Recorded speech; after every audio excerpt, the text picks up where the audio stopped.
Kita awali iNews sore hari ini dengan informasi Peggy alias Peron. Buronan kasus pembunuhan Vina dan Eki di Cirebon, Jawa Barat ditangkap. Peggy ditangkap di Bandung dan berprofesi sebagai buruh bangunan.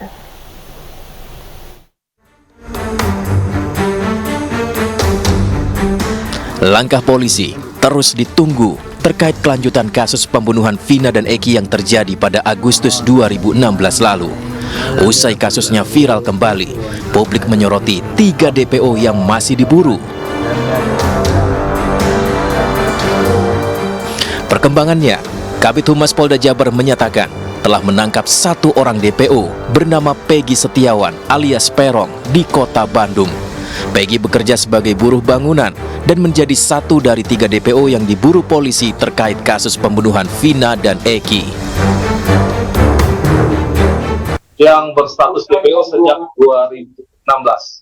Pengungkapan kasus ini kita lakukan tadi malam, Selasa malam di Kota Bandung. Yang bersangkutan adalah warga Cirebon yang bekerja sebagai buruh bangunan di Kota Bandung. DPO terhadap saudara Peggy alias Peron. Nah, saat ini kami mendapatkan informasi bahwa yang bersangkutan bernama Peggy Setiawan. Sehingga bukan Peggy, melainkan Peggy Setiawan, seorang warga Cirebon. Untuk Peggy Setiawan itu tentu sesuai dengan status DPO, ya. Peggy alias Peron. Itu yang kami dapatkan pada saat proses pemeriksaan sejak 2016. Publik berharap seluruh DPO segera ditangkap dan menjelaskan sebenarnya peristiwa pembunuhan sadis terhadap Vina dan Eki. Polisi menegaskan akan melakukan pendalaman ulang dan memburu pelaku-pelaku yang masih dicari.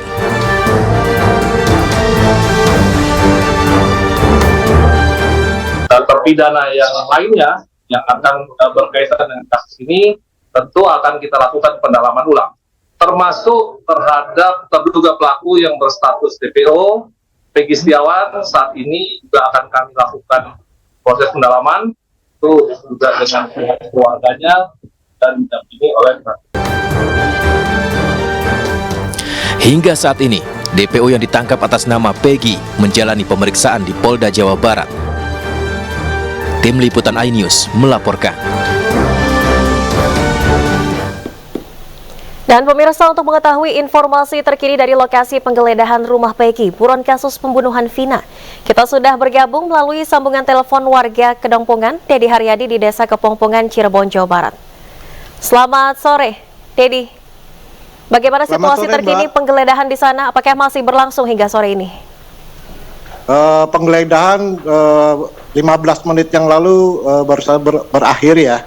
Itu dilakukan oleh tim penyidik dari Polda Jabar dan Polres Cirebon Kota. Baik, apa saja yang disita penyidik dari hasil penggeledahan tadi, Dedi? Tadi yang dibawa itu ada 1 box, nggak tahu itu isinya apa, tapi dibawa untuk sebagai barang bukti tadi katanya. Baik, untuk lokasi tempat tinggal dari Peggy ini, apakah diketahui selama ini ia tinggal dengan siapa?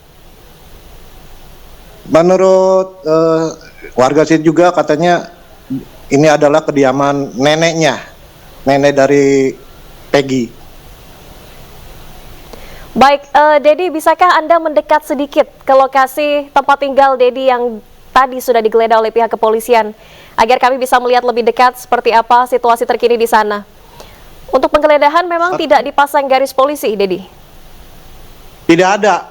Selama penggeledahan tadi tidak ada garis polisi, dan saat ini rumahnya terlihat sepi, ya. Sepertinya ada yang dibawa oleh tim dari Polda dan Polres Cirebon Kota.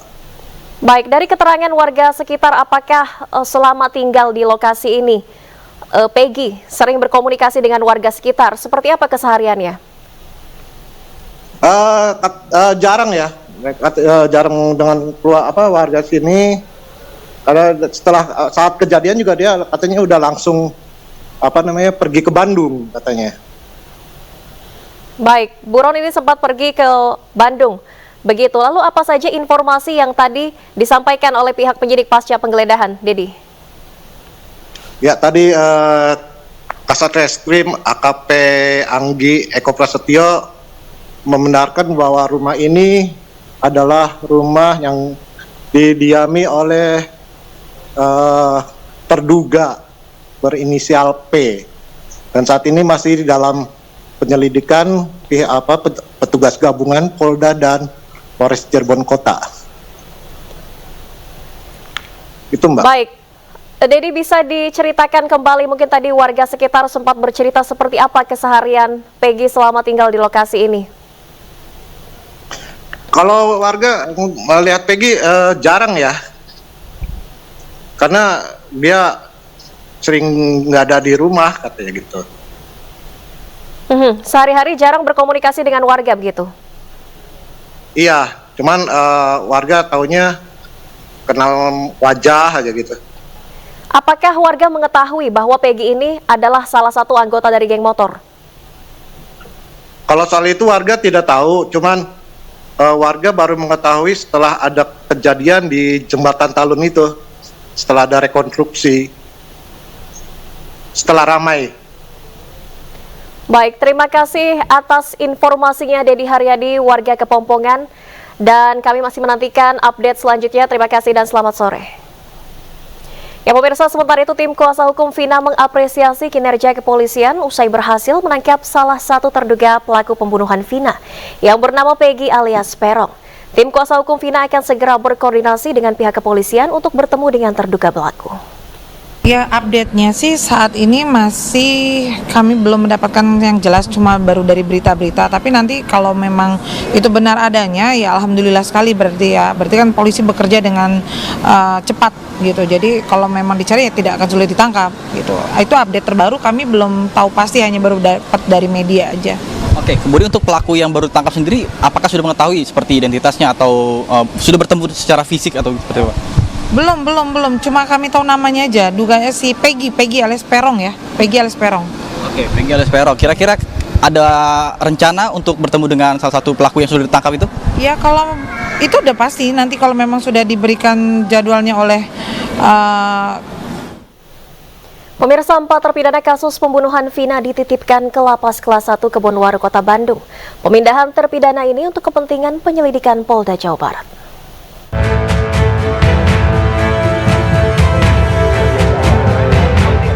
4 orang narapidana kasus pembunuhan Vina dan Eki dipindahkan sementara ke rumah tahanan kelas 1 Kebonwaru, Kota Bandung, Jawa Barat. Pemindahan para terpidana ini dilakukan untuk kepentingan penyelidikan oleh Direskrimum Polda Jawa Barat. Pihak rutan menerima keempat orang tersebut pada Selasa 21 Mei 2024 sore. Keempat narapidana itu diantar langsung oleh petugas Lapas Cirebon dan anggota Ditreskrimum Polda Jawa Barat. Dan 4 orang, dan sekarang kita sudah masuk dalam proses karantina. Itu yang membawa ke sini pegawai dari Lapas Cirebon dan dari Polda yang mengantar. Itu yang kita terima. Itu permintaan pemindahan dari Polda? Ya, kebetulan dari Polda yang meminta memindahkan ke sini. Identitas 4 terpidana yang di Lapas Kebonwaru? Itu ada 4 orang. Yang pertama Ripaldi, kedua Hadi Saputra, yang ketiga Suprianto, yang keempat Eka. Keempat narapidana telah ditempatkan secara terpisah dengan narapidana lainnya. Tim Liputan iNews melaporkan. Dan pemirsa, untuk membahas selengkapnya sudah bergabung bersama kami mantan Kabar Eskrim periode 2009-2011, Komjen Purnawirawan Ito Sumardi. Assalamualaikum, selamat sore Pak Ito. Waalaikumsalam Mbak, selamat sore. Baik, Pak Ito, kalau mengikuti kasus pembunuhan Vina dan Eki ini, dari pengalaman Anda sebagai Kabar Eskrim, apakah merasa ada kejanggalan? Yang pertama, saya sih tidak merasakan kejanggalan, tapi saya merasakan kesulitan bagi penyidik, karena kan para terpidana itu kan tidak kooperatif dengan mencabut BAP-nya. Namun pertama-tama saya ingin menyampaikan apresiasi ya kepada Polda Jabar beserta jajaran Polres Cirebon, karena dengan kesungguhan dan kerja kerasnya bisa menangkap saudara Peggy sebagai DPO ya. meskipun para terpidana mencabut laporannya dan mengatakan tidak mengenal ketiga DPO itu termasuk Peggy. Oke. Nah, padahal di BAP awal yang sebelum dicabut mereka sama-sama menyatakan keterlibatan Peggy ya yang diduga sebagai pelaku utama. Oke, jadi kesulitan yang dialami penyidik adalah karena ada pencabutan dari keterangan yang sudah diberikan oleh terduga pelaku ini, begitu ya Pak Ito. Tapi kalau yang Ya, menjadi betul. pertanyaan di sini, dari hampir 8 tahun sejak 2016, ini 3 DPO tidak pernah tertangkap begitu, namun setelah viral, tak lama langsung tertangkap. Bagaimana yang Anda cermati terkait dengan ini? Ya, mungkin saya bicara kembali ke pengalaman ya, yang dialami oleh teman-teman di reserse. Itu setiap hari mereka menghadapi puluhan bahkan ratusan laporan kasus pidana yang harus ditangani dengan sumber daya manusia yang sangat terbatas ya. Jadi di sini penanganan yang dilakukan untuk kasus Vina ini 8 tahun yang lalu, menurut saya mereka sudah melakukan secara optimal. Kenapa demikian? Karena kan 8 orang ini bisa dibuktikan sebagai pelaku dan juga dihukum dengan hukuman maksimal. Kemudian untuk mencari DPO, biasanya mereka ini juga terkendala dengan sumber daya manusia ya. Kemudian dengan kasus-kasus yang baru yang dihadapi oleh mereka yang harus dikerjakan juga sesegera mungkin ya. Sehingga ini yang mungkin masyarakat kurang memahami ya, bahwa petugas yang berdinas di reserse itu betul-betul orang yang dihadapkan kepada berbagai kasus yang harus ditangani secara cepat. Jadi di sini memang ada prioritas. Sehingga dengan adanya viral ini, otomatis Polda memberikan backup. Meskipun di Polda pun juga anggota resersenya menghadapi berbagai kasus yang harus ditangani secara cepat. Saya kira itu mungkin kesulitannya. Jadi kalau dikatakan mereka tidak bekerja optimal, saya tidak sependapat, apalagi dikatakan mengabaikan tidak. Nah sekarang buktinya, kalau DPO ini ditangkap, padahal yang menyatakan orang itu DPO adalah para terpidana mencabut, kan ini resikonya juga bagi Polri juga harus, bagi polisi juga besar. Sehingga di sini ditelusuri lagi melalui eksaminasi ya, penelitian ulang, sehingga mereka yakin akhirnya si Peggy dapat ditangkap. Ya kita berharap lah yang 2 orang lagi ini mudah-mudahan bisa ditangkap, atau bisa saja yang 2 orang ini merupakan ilusi daripada mereka yang mungkin orangnya nggak ada, tapi tentunya kesungguhan atau kerja keras Polda Jabar, polisi di sini perlu kita apresiasi. Demikian, Pak Ito, tadi poinnya adalah salah satu kesulitan juga karena kekurangan sumber daya begitu dengan banyaknya kasus, namun minimnya petugas kepolisian. Tapi ini kan yang disoroti adalah timeline waktunya sangat cepat, Pak Ito. Dari viralnya kasus ini dalam kurun waktu beberapa minggu saja bisa terungkap ataupun satu DPO bisa langsung tertangkap. Apakah karena viral kasus ini menjadi prioritas atau seperti apa, Pak Ito? Enggak, saya kira enggak gitu. Pengalaman saya, Mbak, kalau kasus ini baru terjadi, itu sangat sulit untuk mendapatkan orang atau DPO yang kita cari, karena mereka demikian mudah untuk lari ya, atau disembunyikan. Tapi semakin lama mereka kan otomatis semakin mungkin dianggap sudah selesai masalahnya. Tapi dia tidak tahu dengan viral ini kemudian justru ada kelemahan daripada yang bersangkutan, sehingga kita bisa dengan sukses untuk menangkap yang bersangkutan. Dan nanti jelas si Peggy ini akan didalami, sehingga kita akan tahu peran daripada masing-masing terpidana yang mengatakan mereka tidak bersalah. Kemarin kan disampaikan mereka cuma buruh. Seorang buruh status pekerjaan ataupun usia itu belum menjamin orang itu tidak menjadi seorang pelaku kejahatan.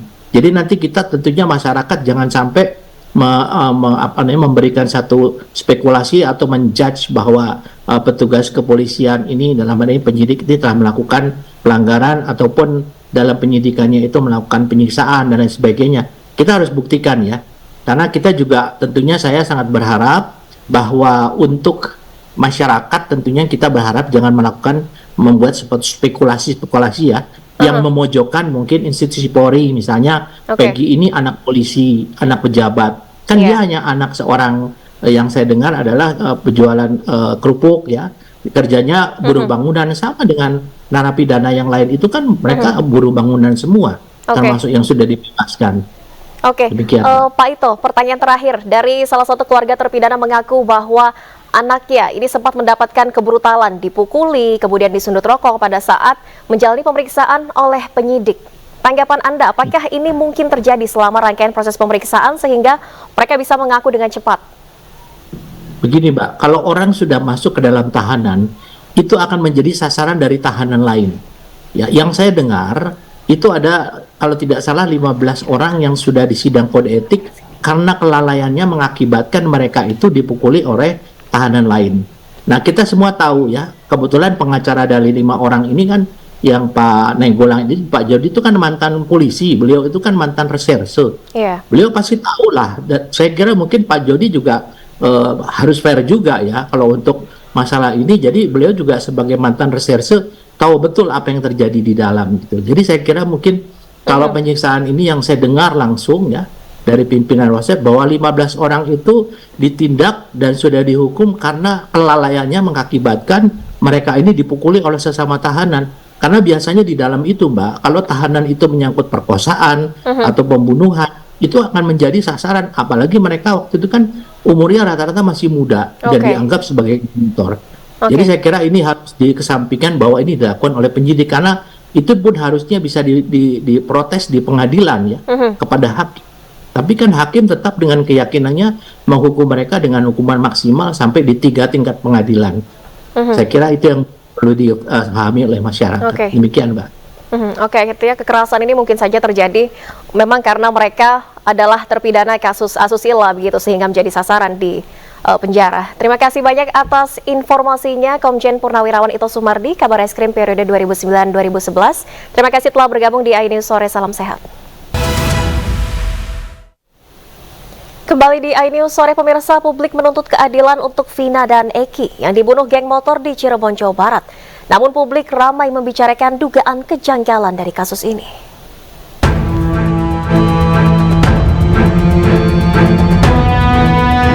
Diangkat di layar lebar, kasus pembunuhan Vina dan Eki membuat gaduh netizen di media sosial. Publik menuntut keadilan untuk pembunuhan yang dialami 8 tahun lalu itu.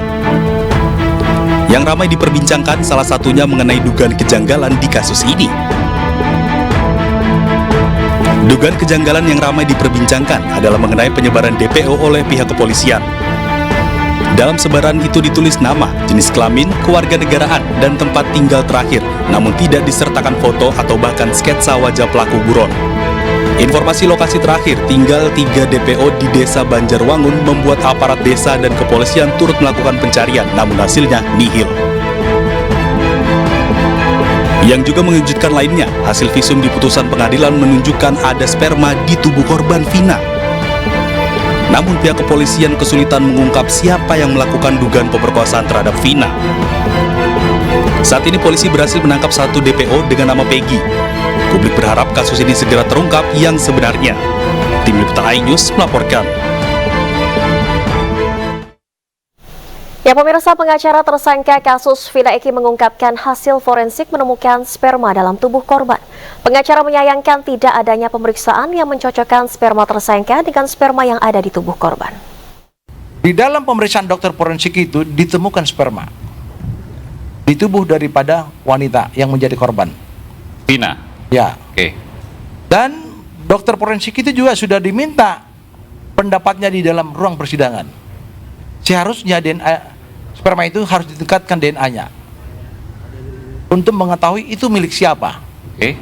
Nah, klien kami kan ada dalam penguasaan pihak kepolisian, tapi tidak dilakukan. Hanya kalau kita melihat ke dalam konteks rumusan pasal yang persangkakan 338, 340 walaupun terbalik ya. Junto pasal 81 perubahan daripada undang-undang tahun 2002 dan sekarang undang-undang 2014. Memang di situ terumus ya. Pasal 81 itu harus juga mengadopsi pasal 76D menyangkut masalah kekerasan seksual kepada anak di bawah umur. Kenapa sekarang ini ada orang bertanya-tanya, kenapa tidak menggunakan undang-undang masalah pasal tentang pasal belakang dulu Pak. Saya ingin tanya, itu Bapak tahu bahwa ada, mohon maaf tadi disebutkan tadi ya, ada sperma tadi itu di pengadilan sebelumnya tidak pernah tersebut di dalam BAP? Tidak, karena BAP kan kita dapatkan jadi dari ada pengadilan. Di penuntutan itu?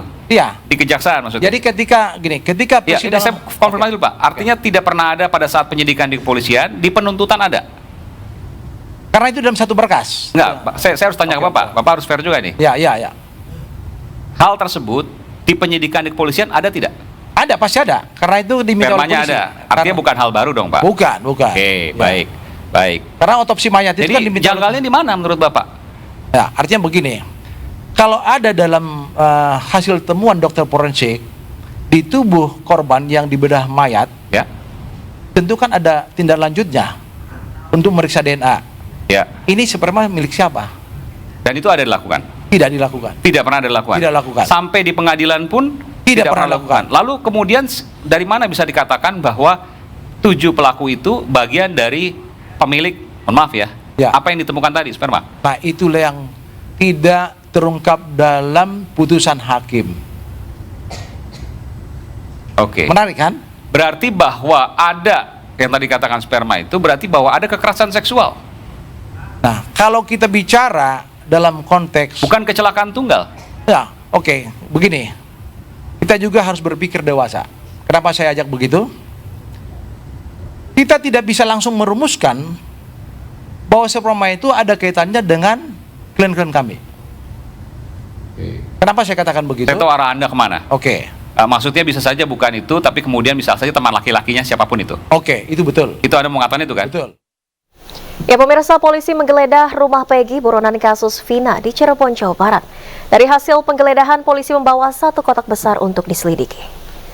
Rumah Peggy di Kepongpongan, Cirebon, Jawa Barat digeledah polisi. Penggeledahan merupakan pengembangan setelah Peggy ditangkap di Bandung, Jawa Barat. Dari hasil penggeledahan, polisi menyita sejumlah barang bukti yang dimasukkan ke dalam kotak. Sementara itu, menurut tetangga, Peggy jarang bergaul dan berinteraksi. Dapat kami sampaikan pada hari ini, hari Rabu 22 Mei 2024, tadi kami yang tergabung di dalam tim gabungan dari Polda, Ditkrim Polda Jawa Barat, bekerja sama dengan Kepolisian Resor Polres Cirebon Kota, itu bersama-sama kita melaksanakan salah satu prosedur di dalam proses penyidikan, yaitu prosedur penggeledahan. Penggeledahan dilakukan di kediaman yang ada di belakang. Itu yang kita cari adalah bukti-bukti yang sekiranya dapat membantu membuat terang proses penyidikan yang sedang kita tangani, ya. Jadi tadi kita melaksanakan mulai dari 1:30 sampai dengan sekarang 4:30. Artinya kurang lebih kita melaksanakan. Anda kembali di iNews Sore pemirsa. 15 orang juru parkir liar terjaring razia di sejumlah minimarket di Jakarta Barat. Jika terulang, juru parkir liar akan dititipkan ke Panti Sosial Kedoya untuk pembinaan.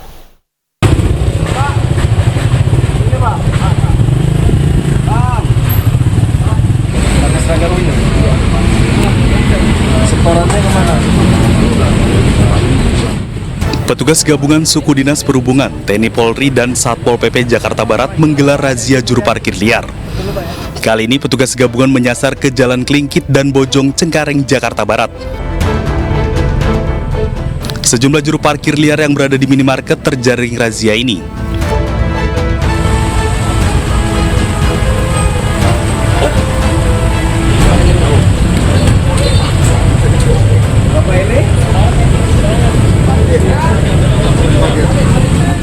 Tak berhenti sampai di situ, petugas gabungan menyambangi Jalan Panjang Kebonjeruk, Jakarta Barat.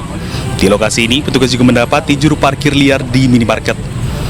Razia kali ini, petugas gabungan berhasil mengamankan 15 orang juru parkir liar.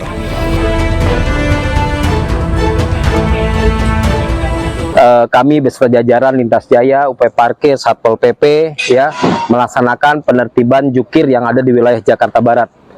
Kita dari Cengkareng menuju Jalan Bojong, Jalan Klingkit sampai ke Jalan Panjang Kebonjeruk.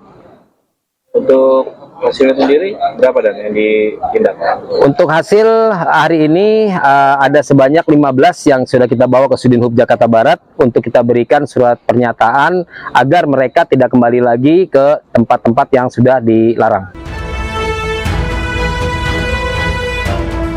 15 orang juru parkir liar ini melanggar Perda nomor 5 tahun 2012 tentang perparkiran serta Perda nomor 8 tahun 2007 tentang ketertiban umum.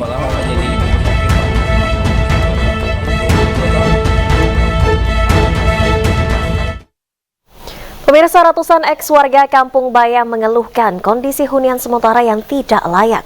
Selain tidak ada air bersih, trauma juga menghantui anak-anak mereka hingga enggan bersekolah.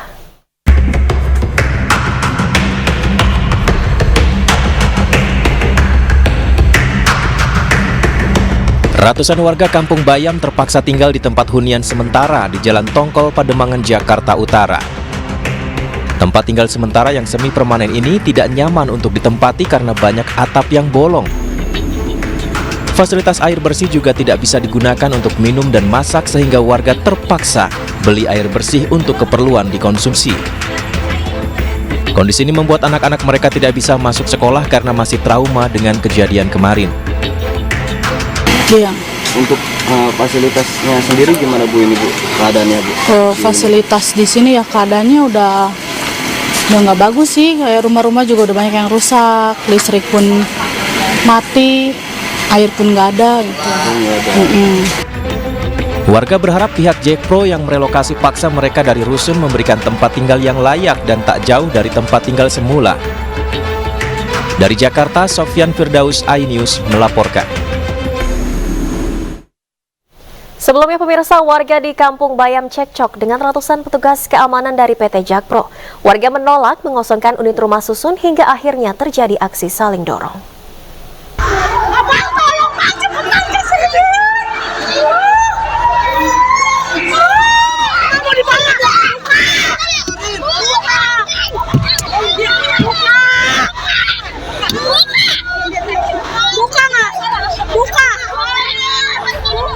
Selasa siang, ratusan petugas keamanan mendatangi Kampung Susun Bayam yang berada di kawasan Jakarta International Stadium atau JIS Jakarta Utara.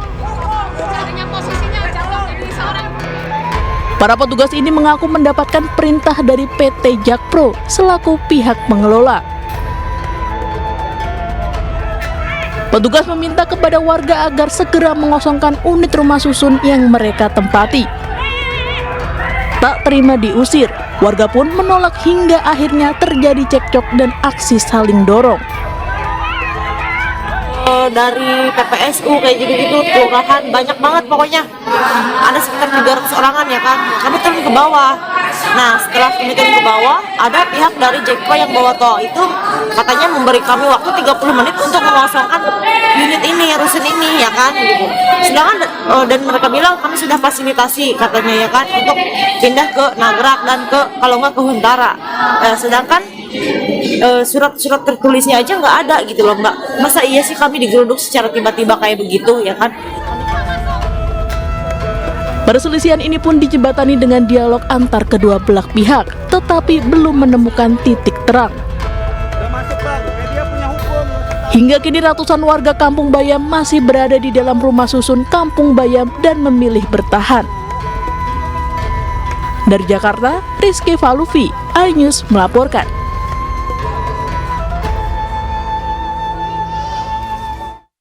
Kita beralih ke informasi lainnya pemirsa. Sungai Malona yang menjadi alur banjir bandang Sumatera Barat mengalami kerusakan hingga sepanjang 5 km. Lebar sungai yang awalnya 5 hingga 8 meter kini berubah menjadi 14 meter.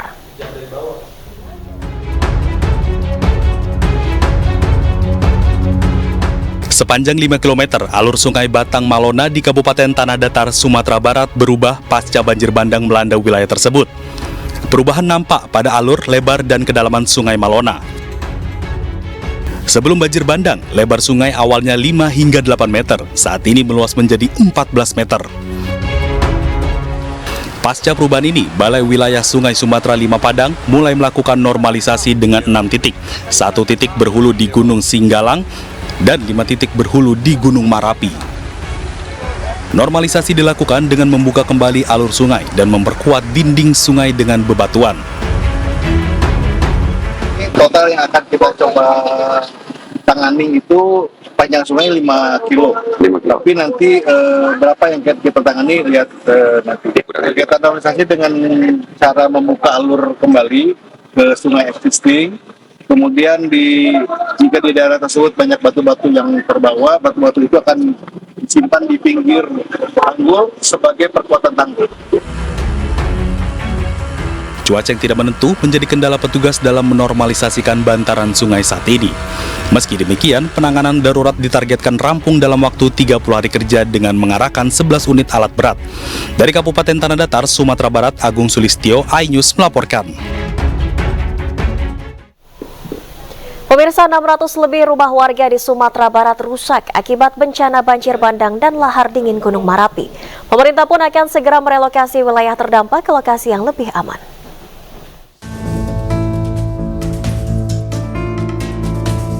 Bencana banjir bandang dan lahar dingin Gunung Merapi merenggut sedikitnya 61 korban jiwa dan 11 korban lainnya masih dalam pencarian.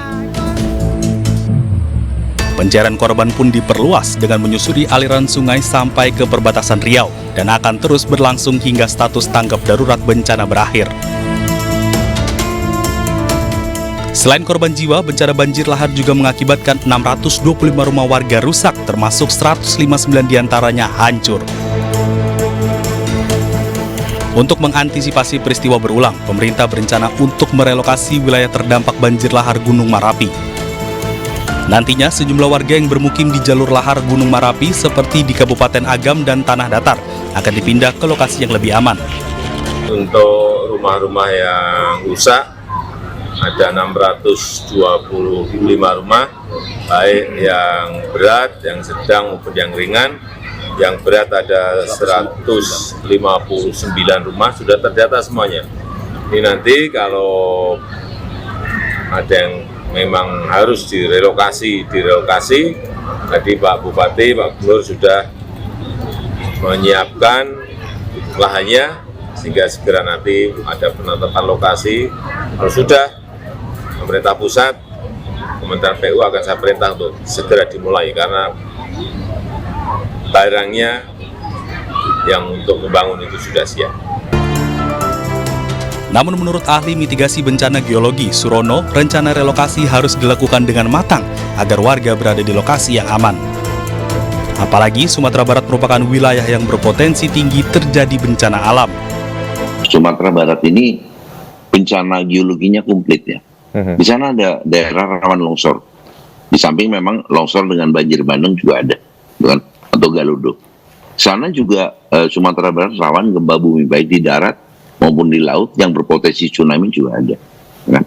Di samping itu juga ada bahaya letusan gunung api. Ya, gunung api itu bisa membentukkan namanya collateral hazard. Pertama, dampak langsungnya adalah orang terkena awan panas seperti Desember tahun 2023 dan dampak sekundernya sekarang ada lahar hujan. Jadi sebelum direlokasi harusnya tempatnya harus diteliti dulu, ya kan? Dia berada di daerah yang aman nggak? Kalau aman dari lahar, amankah dia dari tanah longsor? Kalau aman dari tanah longsor, apakah dia tidak terlalu dekat dengan sasaran darat yang berpotensi adanya gempa bumi dan akhirnya menjadi terkena bencana gempa bumi? Jadi memang harus diteliti karena Sumatera Barat seperti itu. Meski demikian, proses pendataan warga sudah dilakukan oleh pemerintah sebagai tahapan dari relokasi. Pemerintah mengklaim lebih dari 100 warga sudah setuju untuk direlokasi ke tempat yang lebih aman. Tim Liputan iNews melaporkan.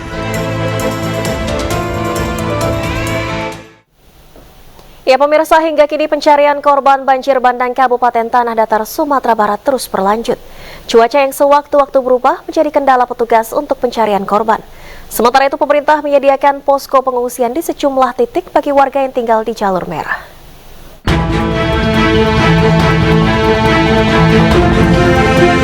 Tim SAR gabungan terus mencari korban yang masih dinyatakan hilang dalam bencana banjir di Kabupaten Tanah Datar dan Agam, Sumatera Barat.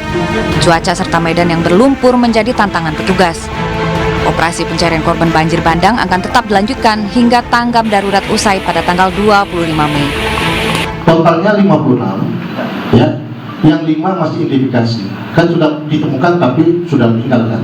Iya. Oke. Artinya yang ditemukan 61. Jadi 56 yang sudah diidentifikasi dan ada sebagian sudah diambil oleh keluarga dan 5 masih identifikasi. Total yang meninggal menjadi 61. Jadi data kita dari BNPB dengan Basarnas dengan pihak kepolisian ini cocok.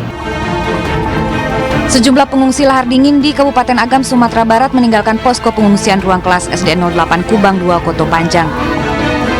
Sebagian korban memilih mengungsi ke rumah keluarga mereka pada malam hari dan kembali ke ruang sekolah pada siang hari. Selain sekolah-sekolah, pemerintah juga menyediakan lokasi pengungsian di lapangan bola Nagari Batu Tabah, Kecamatan Ampe Angke, bagi warga yang saat ini menempati jalur merah. Dari Tanah Datar dan Agam, Agung Sulistyo, Wahyu Sikumbang, iNews melaporkan.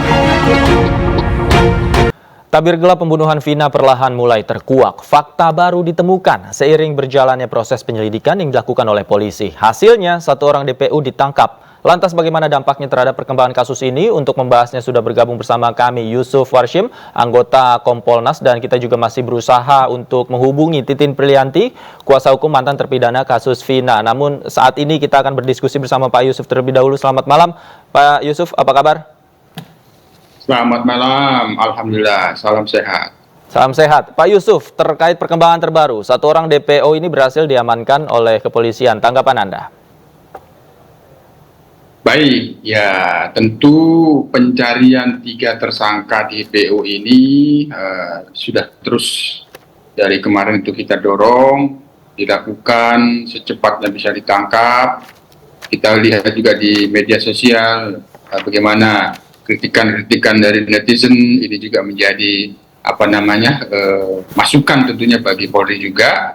Sekarang kita tentu patut apabila ini memang sudah valid Peggy yang dimaksud yang ditangkap ini, ya kita ucapkan terima kasih kepada penyidik, ya tentu tidak salah kita berikan jempol. Yang kedua, dengan tertangkapnya Peggy ini, tentu karena tadi sudah dilihat di tayangan ada penggeledahan, tentu kan mencari bukti-bukti, petunjuk-petunjuk, ya. Paling utama kami mendorong petunjuk-petunjuk itu bisa memberikan petunjuk untuk penangkapan 2 DPO lagi. Nah, yang lain 2 orang ini bisa ditangkap melalui penangkapan Peggy yang dimaksud benar-benar Peggy.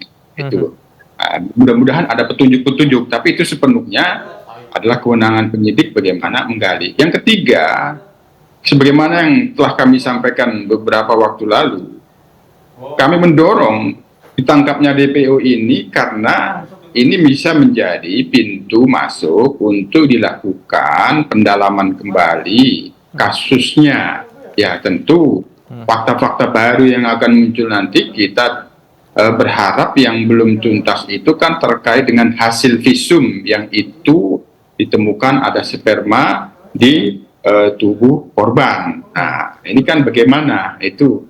Karena yang dakwaan dan putusan pengadilan yang telah berkuat tetap itu kan kasusnya pembunuhan. Nah, kita berharap itu bisa mengungkap. Yang kedua, mengungkap intellectual data. Siapa? Nah, kita berharap ya tentu apa yang sudah dilakukan oleh penyidik yang paling utama itu sesuai dengan prosedur SOP. Nah, tidak lagi nanti dikatakan salah tangkap. Nah, itu Mas Bram. Oke. Artinya Anda mendukung ya pendalaman kembali terhadap kasus ini harus dilakukan, kemudian juga termasuk pembuktian dugaan salah tangkap, karena kemarin juga ramai ini ada pengakuan dari mantan terpidananya juga mengatakan bahwa ia adalah korban salah tangkap, Pak. Ya bisa jadi dengan dikonfrontasi apakah kamu kenal dengan Saka Tatal, kalau dijawab andai kata ya, ini kan hanya mengandai saja, dijawab kenal ya berarti kan tidak salah tangkap. Kalau dijawab kenal begitu. Nah, apakah turut serta, terus selanjutnya apakah turut serta pada waktu itu sepenuhnya perlu digali untuk memperkuat kasusnya kembali. Yang kedua, penggalian tentu bisa jadi ada menemukan novum, bukti baru terkait dengan peristiwa pidana yang sesungguhnya, apakah itu hanya pembunuhan saja atau pembunuhan dan pemerkosaan. Nah itu yang kita harapkan. Oke, selain itu juga yang menjadi sorotan bahwa kasus ini kan menyasar kemana-mana. Kemudian faktanya jadi bias. Ada dugaan bahwa polisi salah tangkap. Kemudian ada dugaan juga intervensi BAP yang mengaburkan identitas 3 orang DPO yang buron kemarin. Nah, menurut Anda, yang mana yang bisa menjadi pintu masuk untuk melakukan penyelidikan kembali agar semuanya terungkap? Ya, dengan penangkapan 3 orang ini semuanya bisa menjadi pintu masuk terkait dengan konfirmasi SOP yang disebut salah tangkap terhadap Tatal itu kan terkait dengan penggalian terhadap yang dimaksud pada waktu itu tersangkanya yang disebut 11, 3-nya masih buron dengan tertangkapnya Peggy, dan kita berharap tertangkap semua yang 3 orang itu bisa memberikan petunjuk. Tapi terkait dengan apa yang dikatakan belakangan ini oleh terpidana yang sudah bebas saka Tatal itu dugaan terkait dengan unprosedural, ya. Nanti kita lihat, karena pada waktu itu ada juga pengaduan ke Propam. Apakah terkait itu sudah ditindaklanjuti?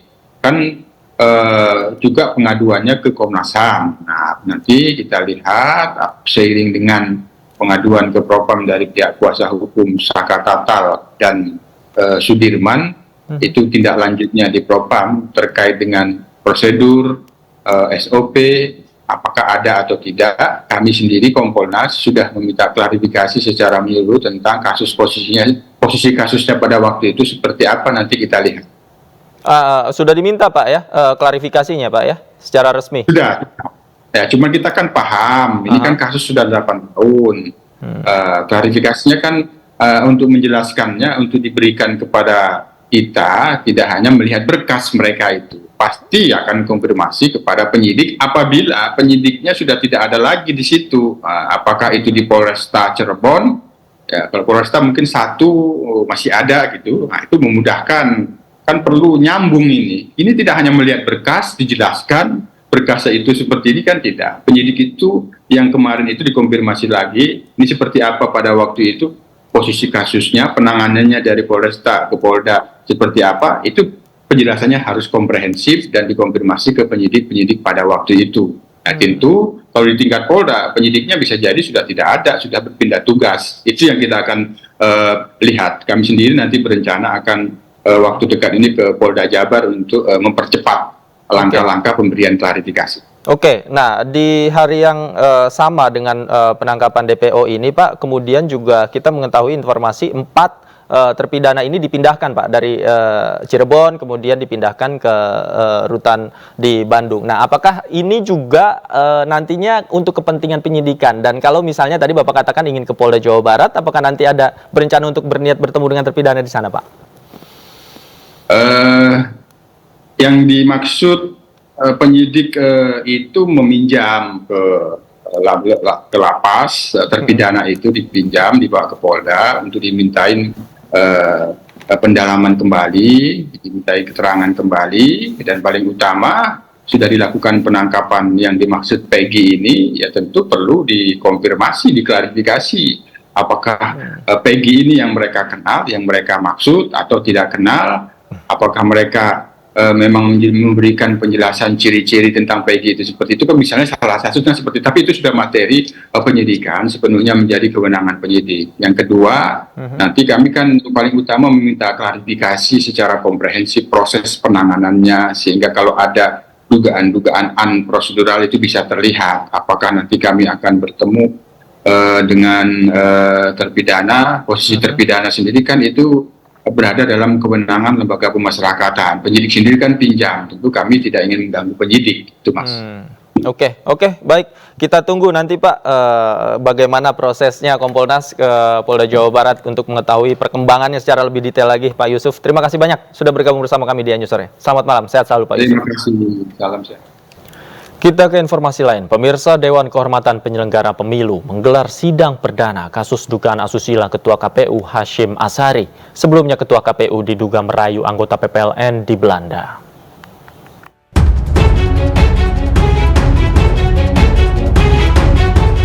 Ketua Komisi Pemilihan Umum Hashim Asyari menjalani sidang perdana kasus dugaan tindakan asusila terhadap anggota Panitia Pemilihan Luar Negeri atau PPLN di Belanda yang menjerat dirinya.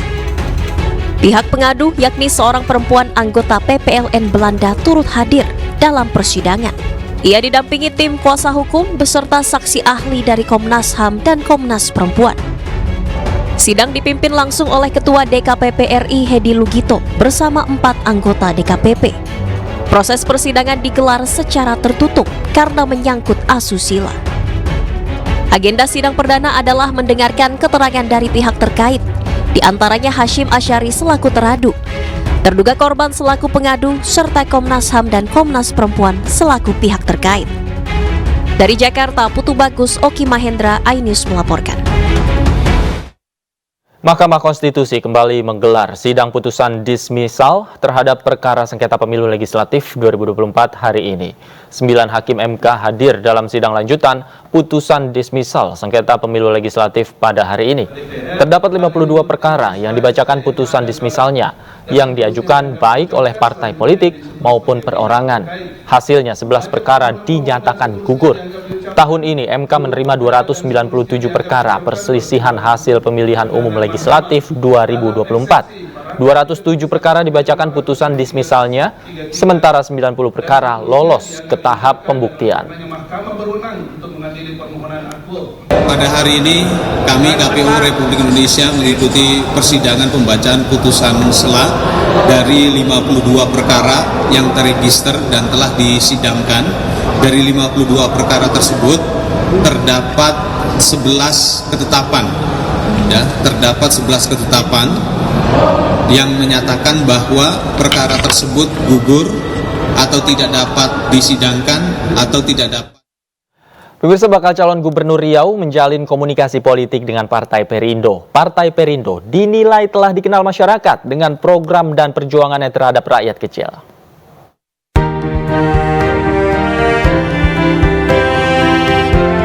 Jelang Pilkada Serentak 2024, DPW Partai Perindo Riau menerima kunjungan silaturahmi politik bakal calon gubernur M. Nasir. Kedatangan anggota DPR RI ini sekaligus untuk meminta dukungan dan mengajak Partai Perindo bersama-sama berjuang di Pilkada 2024 dan membangun Riau. M. Nasir menegaskan perjuangannya untuk membenahi infrastruktur, dana bagi hasil migas, pendidikan, dan kesehatan.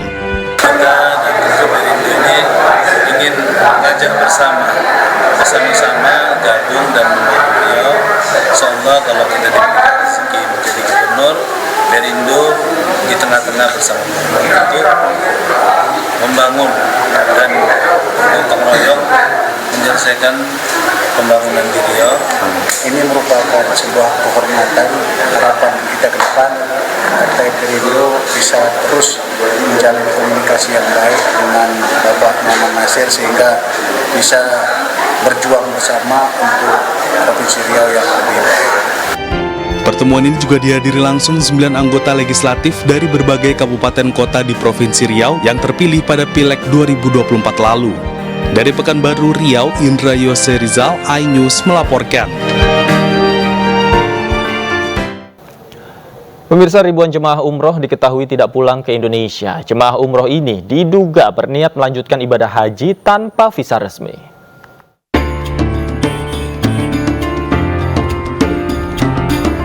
Komisi 8 DPR RI menerima laporan adanya ribuan jemaah umroh yang belum pulang ke Indonesia. Mereka disinyalir hendak melanjutkan ibadah haji tanpa visa yang resmi. Ribuan jemaah haji itu dikhawatirkan akan diamankan oleh otoritas Arab Saudi yang sedang memperketat pengawasan untuk jemaah haji. Pemerintah melalui Kementerian Agama diminta untuk memantau secara ketat informasi tersebut sebelum ribuan jemaah haji Indonesia terkena masalah di Arab Saudi. Dia tergoda untuk pergi haji. Nah, ini masalah baru. Kalau yang umroh yang overstay, sebetulnya dia nggak overstay secara hukum, karena dia dapat visa 3 bulan. Oke, Saudi bilang kamu harus keluar gitu, dia nggak keluar, berarti kan overstay. Dia tinggal di Saudi. Tiba-tiba ada katakan mereka puluhan ribu akan mengurangi space-nya jemaah reguler. Nah, ini Kementerian Agama harus mengantisipasi gimana caranya. Sementara itu, otoritas Arab Saudi secara tegas melarang haji tanpa visa resmi. Bagi jemaah yang melanggar akan dipulangkan dan terkena sanksi denda.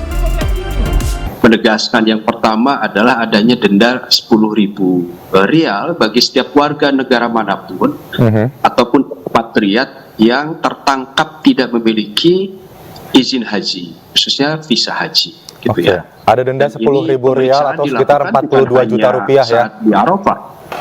Bukan diperiksa saat di Arafah, tapi juga pemeriksaan mulai di terminal, pelataran masjid, kemudian di hotel-hotel, di pasar dan lain sebagainya. Jadi mereka akan ekspansif gitu ya dalam melakukan pemeriksaan ini. Yang kedua juga ada ancaman deportasi gitu ya bagi yang melanggar peraturan ini. Selain denda, otoritas Arab Saudi akan melakukan pemeriksaan secara masif pada jemaah haji. Jika tertangkap tidak memiliki visa haji, akan langsung diberikan sanksi. Tim Liputan iNews melaporkan. Pemirsa, bagi Anda calon jemaah haji diimbau untuk lebih selektif membawa barang bawaan dari tanah air menuju tanah suci. Seperti di embarkasi Surabaya, Jawa Timur, petugas terpaksa menyita sejumlah rice cooker hingga gunting milik para jemaah.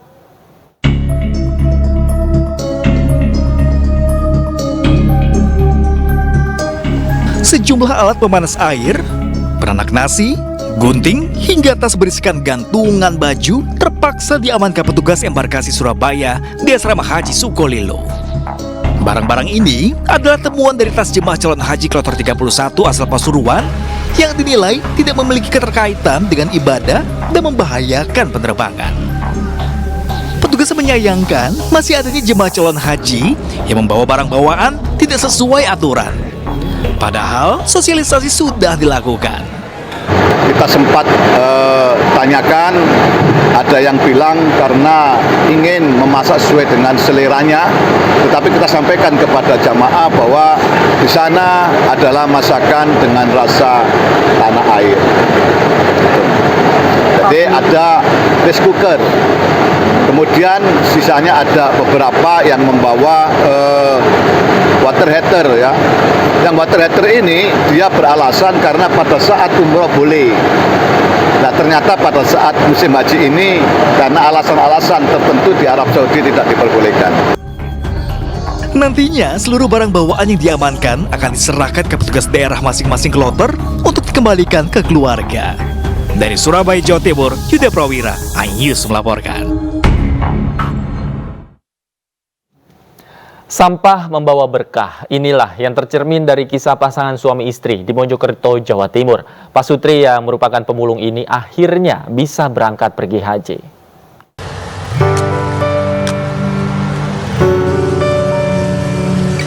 Tumpukan sampah ini bukan sampah biasa, melainkan merupakan tumpukan rejeki bagi pasangan suami istri desa Karangdieng, Kutorjo, Mojokerto, Jawa Timur. Kumaidi, 48 tahun dan istrinya Siti Fatima berusia 45 tahun. Keduanya merupakan pemulung sampah sejak lama. Namun berkat kegigihannya meraih mimpi, Pak Sutri ini akhirnya bisa dipanggil ke rumah Allah tahun ini. Ya, mereka akan pergi haji berkunjung ke rumah Allah yang ada di Arab Saudi. Pak Sutri ini mendaftar haji sejak tahun 2011. Perlahan-lahan mereka menyetor dana haji dari hasil memulung sampah sehari-hari. Kini mereka dapat bernafas lega, cita-cita mereka menuju ke Mekah akhirnya tercapai juga. Angkat tahun ini. Itu dulu daftarnya tahun berapa sih Pak? Tahun 2011. 2011 itu gimana ceritanya? Sebelumnya itu mau beli tanah, terus tidak jadi. Lalu saya buat daftar haji itu. Ya dapat kula kumpulaken. Nggih, dikumpulkan jadi 500 kula setoraken. Kalau bapaknya ini sehari-hari kerjanya apa sih, Bu? Nggih, patos rosokan. Nggih. Kalau ibunya? Nggih. Sama-sama berdua. Nggih. Kementerian Agama Kabupaten Mojokerto akan memberangkatkan 1.378 calon jamaah haji. Semuanya akan berangkat pada tanggal 28 Mei mendatang, terbagi dalam 3 kloter embarkasi Surabaya, Jawa Timur. Dari Mojokerto, Jawa Timur, Salahuddin, iNews melaporkan.